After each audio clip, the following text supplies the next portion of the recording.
Hi people, and welcome to my program today, and thank you for joining me. And we have, as always, got a really good star lineup for you today. Today we will be talking about renewable energy. That's right people, solar panels. And we all know that residential customers, if we've seen them, driving up and down the M1 and everywhere else, we see solar panels fitted on residential roofs. Now, as a business program, we've actually found out very recently ourselves as well that solar panels and a whole host of other measures are available for businesses, and there's no immediate cost involved for this for you. So what I'm going to do is introduce you to our two guests, because we've actually got two guests in the studio today, and I'll introduce you to them. Reality Renewables Limited, and we have Neil Jones.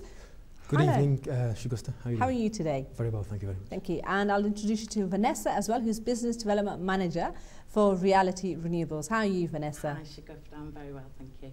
And people, what we're going to do today is actually discuss the practical ways of how we can implement solar energy. So we're going to go from lighting to solar panels to a whole host of other measures. And I hope you guys got pen and paper ready, because I think you might need to take notes. So first off, who are and what is Reality Renewables? Reality Renewables are a total renewable energy solutions company. We look to provide a best advice policy for local businesses nationally and local to here in Manchester. We look to find the best possible way and the best possible solution for someone to reduce their ongoing business costs and increase bottom line, basically. You know what it is? I get a little bit confused. You hear about carbon footprint, you hear about renewable energy, and you start hearing, I did a bit of searches and biomasses and all these kind of things. So what is the difference? And then you got, energy savers. So what is renewable energy and what is the carbon footprint? Okay, renewable energy is energy that comes from a source that is ultimately ongoing. For example, the sun with solar. There's enough energy that comes from the sun every single day to power the entire planet for a year. So that's a source of energy it's indispensable, basically. As far as other means, you're looking at hydropower, so the power of the sea, the power of the wind. It can all be harnessed to produce ongoing and non-damaging energy solutions for the planet, which we are in a state of demand for at the moment, with the world's resources being depleted. The carbon footprint is the harmful greenhouse gases that are damaging our ozone layer and affecting the planet.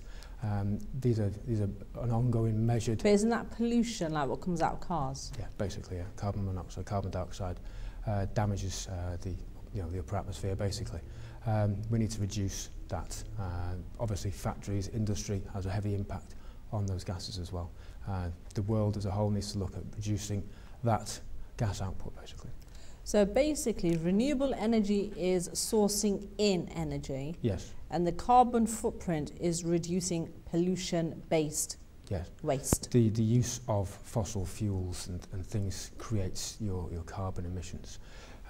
By using energy from a renewable source, you're limiting the use of those fossil fuels, basically, and prolonging the life of the planet, basically. People are going to make this as simple as possible, and we're going to define the terms in very simple language. But this is the first time I'm going to say this, and not very often I say this, but if anybody's got any questions, do feel free to ring the studio and ask us today. So make the most of this opportunity, businesses out there. So Vanessa, why is the government committed to this? Why are they supporting this initiative? Well, the UK government are falling behind on our targets to reduce the carbon emissions. So countries such as Germany, for example, and Spain, they're doing really well with the number of installations that they've got in terms of solar panels. There was an Energy Act that came out in 2011, and that's basically helping the government to make a lot of moves on what we need to do in this country. So they're reaching out to residential customers, they're also reaching out to businesses to basically make energy efficiency savings within their buildings. The Energy Act is covering things such as the Green Deal, which people will find out more about in October. And that's really the government helping people to put initiatives in place within their buildings to bring down the cost of the bills. There's also initiative for people in the private sector. So these are private landlords who by the year 2016 will actually have to put measures in place if their tenants are requesting energy saving gadgets, you know, light bulbs, things like that within those properties. I just wanted to ask you, Neil, why should anybody be bothered about helping the environment? I mean, after all, businesses are there to make money, it's about profit and loss. Why should we help the environment? Well, basically, we should help the environment for a number of reasons. As Neil's already pointed out, we are actually going through the fossil fuels very quickly, and we can't keep relying on those sources. Things like the sun are shining on us all every single day. So you could show the world that you're playing your part. Also, there's an opportunity for you to save a lot of money. People that are interested in technologies, for example, they'll find that once they look into this sector, there's a lot of technologies that are out there on the market that are saving people a lot of money. And it can impact on your lifestyle. So, for example, would you rather change a bulb once a year, or would you rather change a bulb once every 10 years? That sounds really exciting, saving money. I mean, I always like the sound of that bit. So how much does this actually cost? Because that bulb must cost something after all. For example, Yes. a bulb such as this is a LED bulb, which is a very low wattage bulb. This 5-watt LED bulb gives out the same amount of light as a 60-watt standard tungsten bulb or an incandescent bulb. I'm glad you're holding that. So what's the difference between that and an energy saver? Because it's really important to have viewers know the difference between energy saving light bulbs, a normal light bulb, and this called what? An LED? LED. LED. It stands for light emitting diode. Okay. Light what, sorry? Light emitting diode. Okay. Okay. This bulb, it's instant light. I don't know if you've seen your energy saving lights in They your take home. a bit of time and they've got this warm up. dim glow around them, isn't it? They're not quite as Exactly. powerful as a 60-watt bulb. Exactly. In a commercial or an office environment, it's very important that the level of light is correct, that it is instant. You've got health and safety issues at hand there. But in the home, it can often be frustrating waiting for the light to come on. You almost have to pause what you're doing to sort of carry on into the room and do what you went in there to do. An LED will come on instantly. That bulb, that would be around about £15, that bulb. That's Now, not bad, is it? It's not bad, but the good thing about it is it lasts for 50,000 hours. Okay, this is a very long life bulb. Even your energy savers, I mean, this would still save you 50% of the cost of running an energy saver would do for you. But it lasts 10, 15, 20 years in some cases, depending on usage. As far as solar and those installations are concerned, on a residential level, you can have a solar installation for as little as £6,000, give or take, depending on the size of the property and depending on the quality of the panel that you want. Obviously, there's something to fit everybody's budget. It's about an individual solution. On a commercial level, there's packages available and finance packages available. We have one specifically to us at Reality Renewables, whereby we can offer a complete refit of the energy systems, the lighting systems, the heating systems within a property or a commercial premises, whether it's industrial, manufacturing, engineering, whether it's a hospital or a school.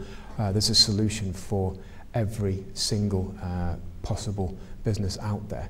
The fact of the matter is, because of the nature of renewable energy and because of the savings that they create, it allows private venture capital funds, which we have available to us, the opportunity to invest in a business whereby they would look to install LED lighting throughout the premises, reducing costs in that premises by somewhere in the region of 70% on their lighting. Can I just differentiate? So is this a government fund we're talking about? No, Is this a private fund? This is a private venture capital fund. So why would a private fund want to invest in renewable energy? What's the reasoning behind that? With renewable energy, it's such a sound, solid investment. I mean, you can put your money into like a high-risk share option, noting the word high risk, whereby you might get 8 or 9% return on your money if you know exactly what you're doing. But the fact of the matter is, you do risk losing that money or reducing the value of that money. However, when you are investing in renewable energies and the products that we have out there, the returns that are created and the incentives that the government offer combined offer a very, very sound and a very solid return on investment for an investor. Now, on the commercial level, the investor would look to save a company money and recoup their investment through the money that they've saved the company. So the company doesn't have to actually find any additional revenue or any additional capital or any capital up front to make this happen. But they can reap very strong rewards once the investor has recovered his money through the savings. Can we just start talking about the criteria? Because I'm sure there's a lot of businesses at home thinking, you know, we like the sound of this so far. It doesn't actually upfront cost us anything. But I'm assuming that there is a cost somewhere. Yes. So what's the qualifying criteria for everybody that's watching tonight? The qualifying criteria on a commercial level is that you need to be spending a minimum of £30,000 on your energy bill as a whole. And that's per annum. gas and electric combined, Yes. £30,000 per year. £30,000 per year. Do they need to show you your bills in the process? Yes. Is that just for 1 year or what if it's a new starter? What do they do?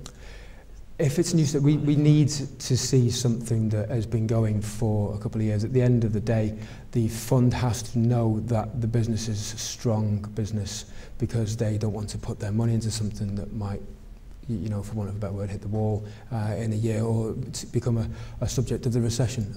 You know, the company has to have a decent set of accounts, so that is part of a criteria.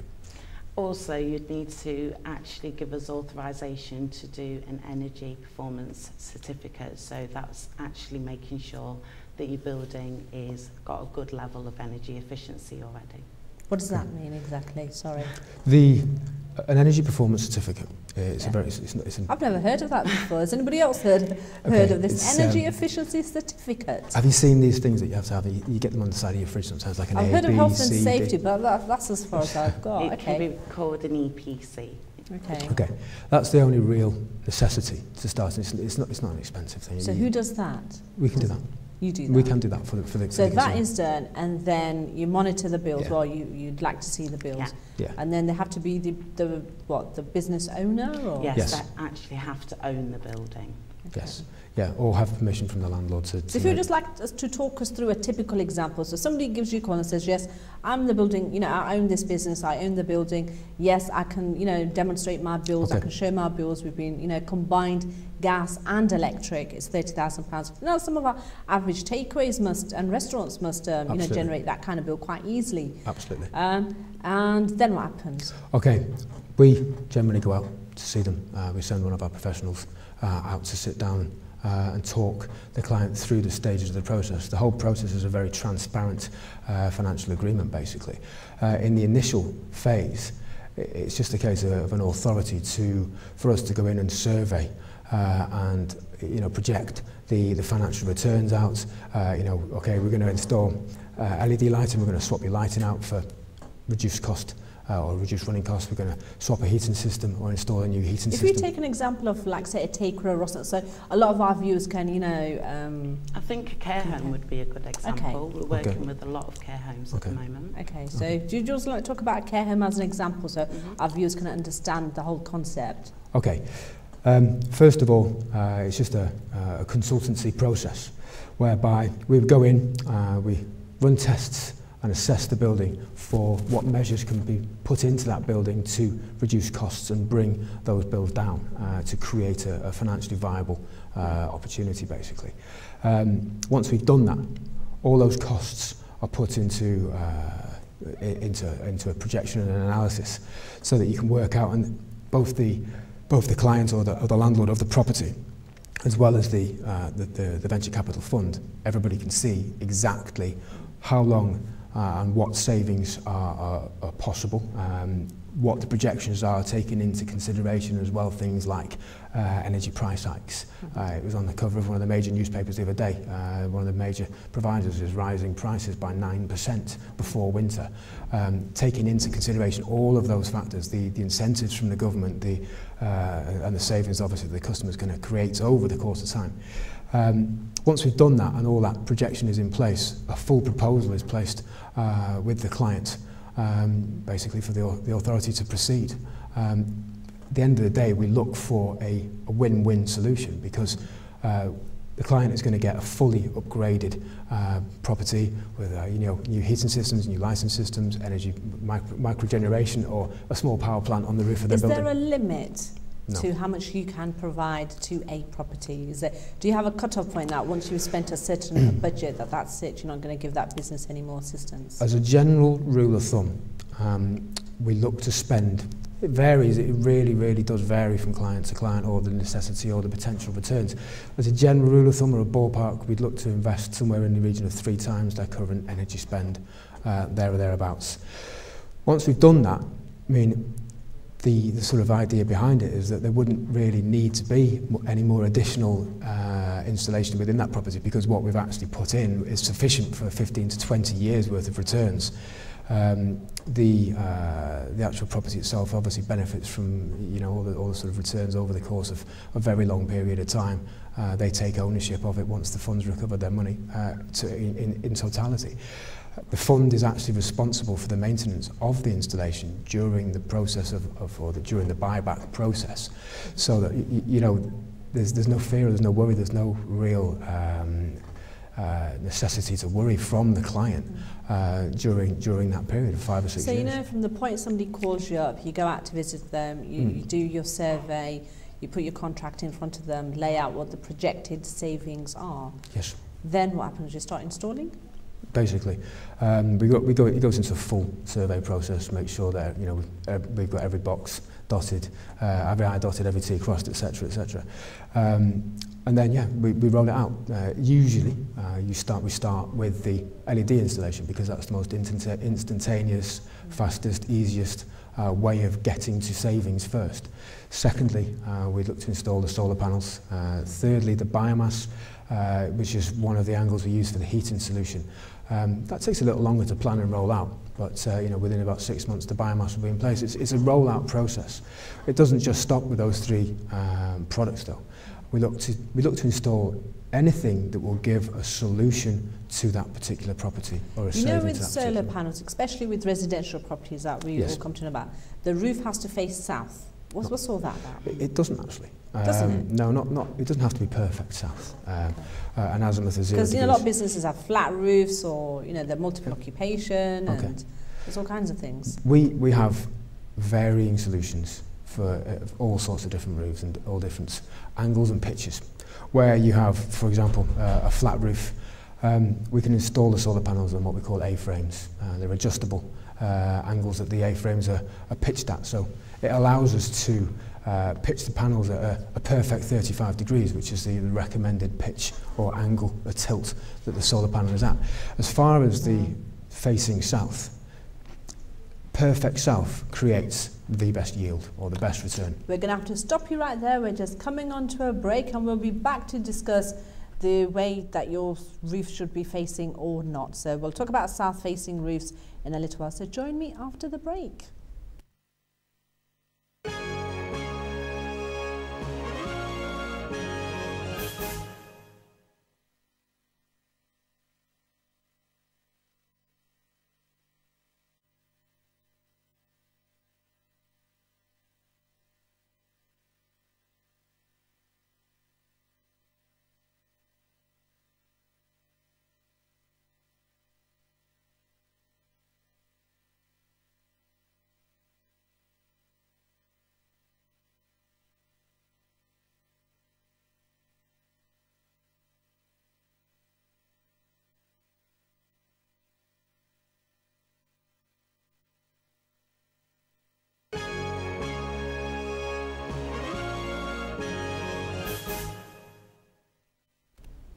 Hi people, and welcome back to the second part of our program, and we're talking about renewable energy. What we're actually talking about is solar panels, LED lighting, and a whole host of other measures that your business can take.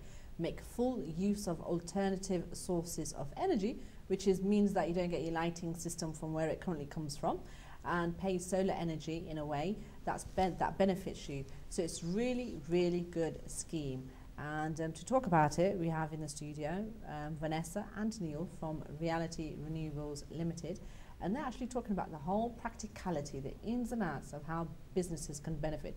And there is up to, like I said, this capital fund, and which means that you don't have to pay for it yourself immediately. There's a whole package that goes with this, and they're just trying to explain this. Right now we're on the topics of roofs because our information is limited to what we've seen around us in terms of like residential customers, and there's been a notion that your roof has to face a certain way. So we're just going back to the question that we were talking about before the break. So Neil, let's talk about the south-facing roof. So we were like saying it doesn't really matter. It doesn't. I mean, in a perfect world, yes, a south-facing roof is going to get you the best return.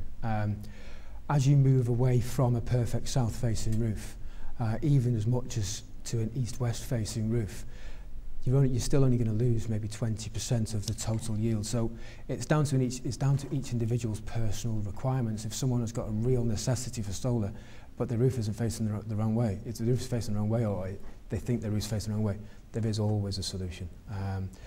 In most cases, we can find a way. We always project the figures out for someone before they go ahead anyway, so that they can make an informed decision, basically. So you can see. So exactly. What kind of typical Asian businesses would benefit from solar panels and LED lighting? And I'm sure there's businesses sat at home thinking, would our business benefit? So who are we talking about here today? Well, at the moment, we're working with the care homes, and we're also working with private landlords, particularly Asian landlords that have got large office blocks within the city.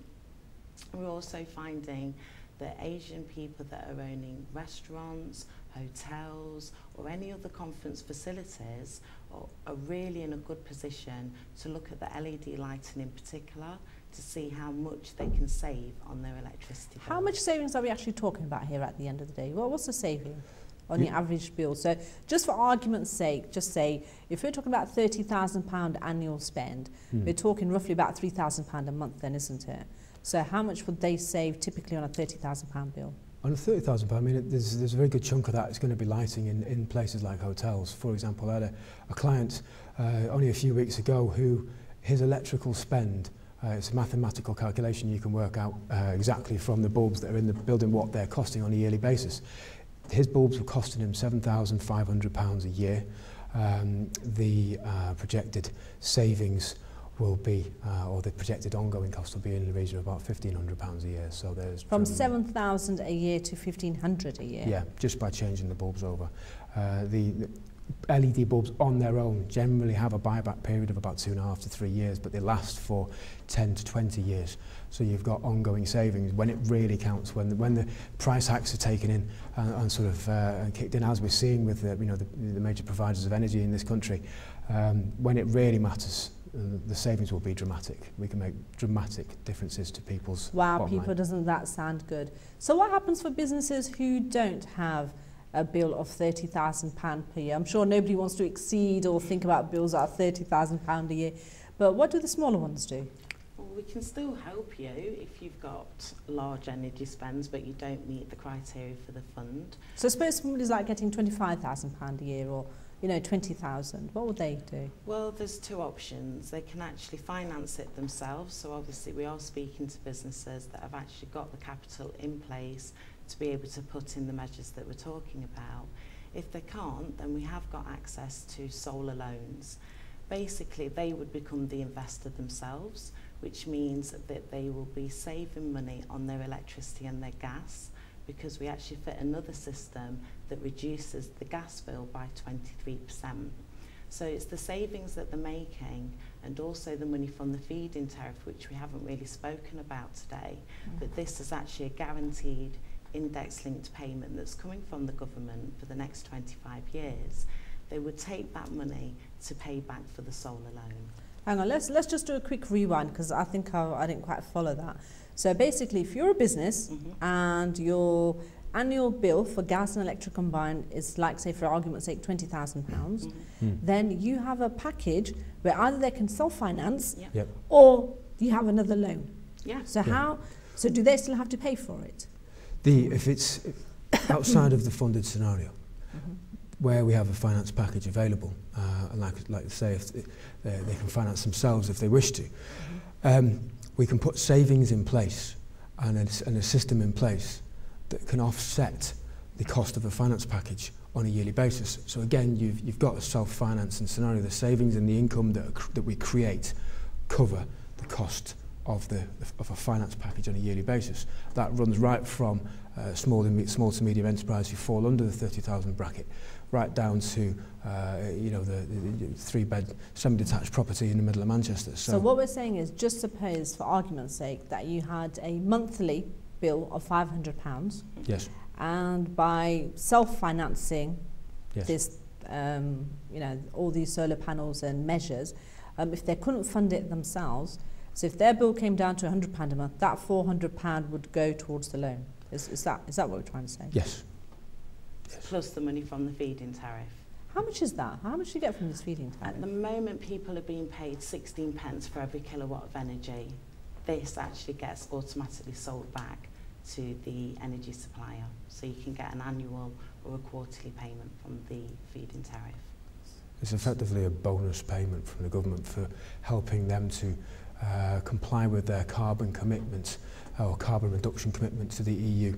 They promised the EU back in 2002 that they would have 25% of the country's energy generated from renewable means by 2015. Now, we are behind the likes of Germany, who are really quite far ahead. In order to do that, there's an incentive put to the public, which was... Can I come back to this 16 pence per kilowatt, did you say? Yeah. How does that work? Yeah. They basically, for every unit of energy that is created, say for example, on a residential level, you've got 4 kilowatts of solar panels, which is a standard installation on the roof, 16 panels, okay? Every single unit that you create, and you'll generate somewhere in a region of about 3,500 units in this area of the country, okay? Slightly more down south, slightly less up north. The government will give you 16.2p for every single unit created. Created. Created. Yeah. Okay. So it's a bonus payment. After then, your usage, what's left? No.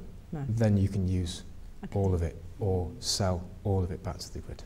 Okay, you can use it and save yourself 10, 11, 12, 13p per unit because you're no longer having to buy it from the national grid, or you can sell it back, the energy you don't use, you can sell back to the national grid at 3p a unit. So it's better to use every single unit that you create to maximise your return from the solar installation. A solar installation, just in comparison to the likes of an ISA or a bond that you'd have sitting in the bank, at the moment, I mean, we're looking at 2%, 2.5%. That's nothing. It's nothing, it's pathetic. Whereas, maybe a secure bond where you can't touch your money for 6 months, you're looking at 4%. When you're looking at solar, you're looking upwards of 12% return on your monies and things, but with the package that we put in place. Right, okay. I hope this is getting very interesting, people, because we're just starting to get into the technicalities of the whole thing. So I hope you're all following it all along. So the next question is, in terms of like residential customers and also commercial, do you actually cover everybody? Yes. Yeah. Absolutely. As far as a solar loan is concerned, there's this criteria as far as creditworthiness is concerned. As long as someone's creditworthy for a solar loan, we can do it. If someone's got their own cash, we can do it. We've got access to every single panel in the marketplace. We've got so many solutions. We've got something we can tailor to every single person in the country's needs.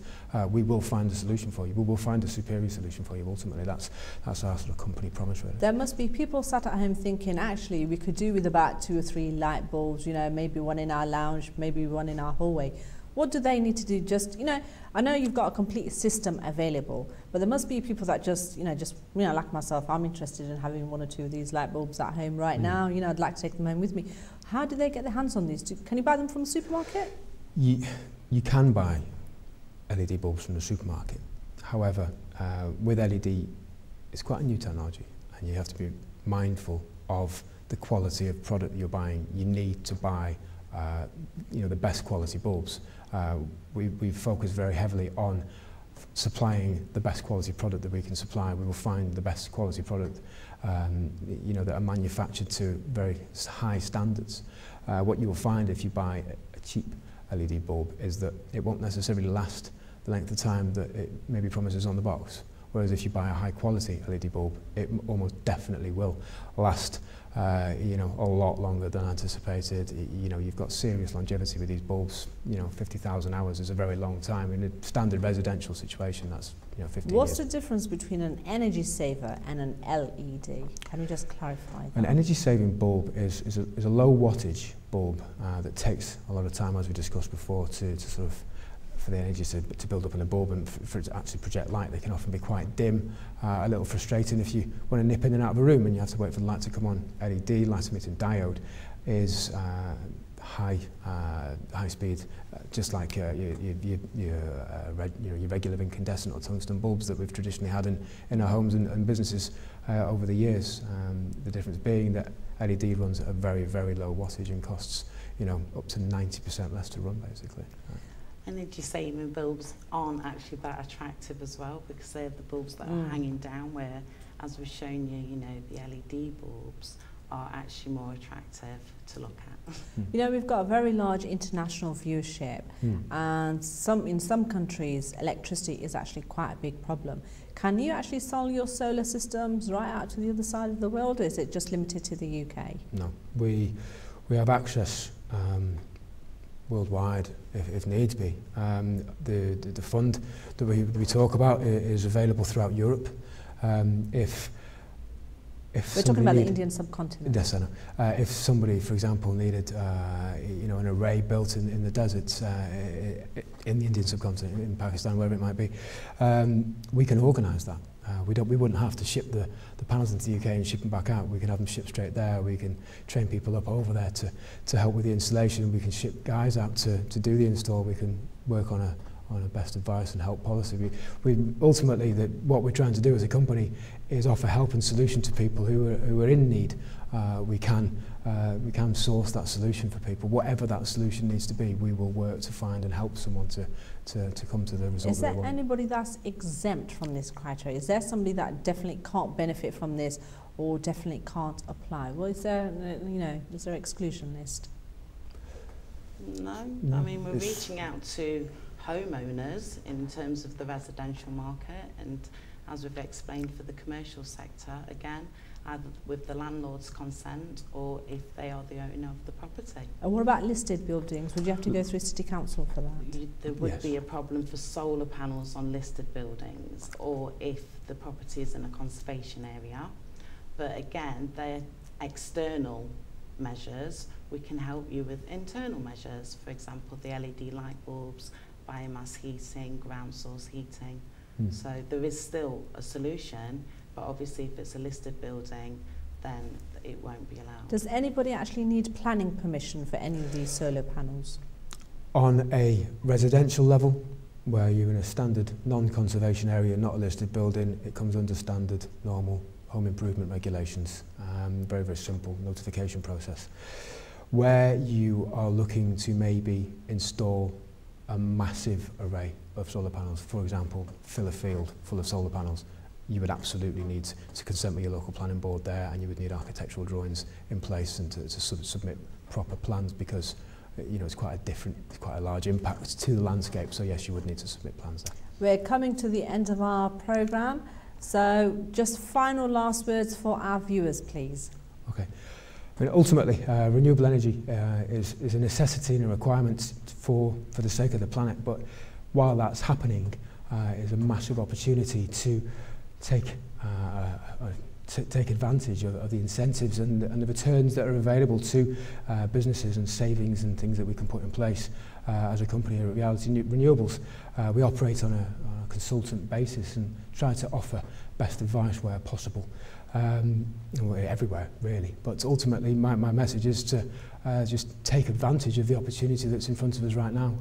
It's very large, it's absolutely there, and it's very, very real, and there's a lot. You don't have a call out charge, do you, like most people? No, we do the consultation. You know, we're offering solutions, and also you can do research about this yourself. There's lots of information on the web.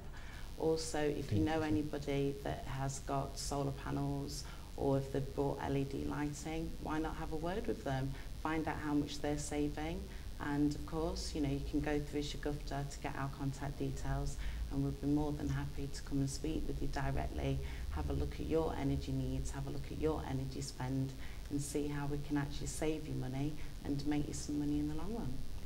People, I can't stress this enough, there's a fund available, which means you don't have to initially spend any money out of your own pocket. Obviously there's a process for then you to earn your own return from this. So please do either get in touch with me through my Facebook or Reality Renewables. You can just do a Google on that and I'm sure they will show up. But in any case, we're always here available to help.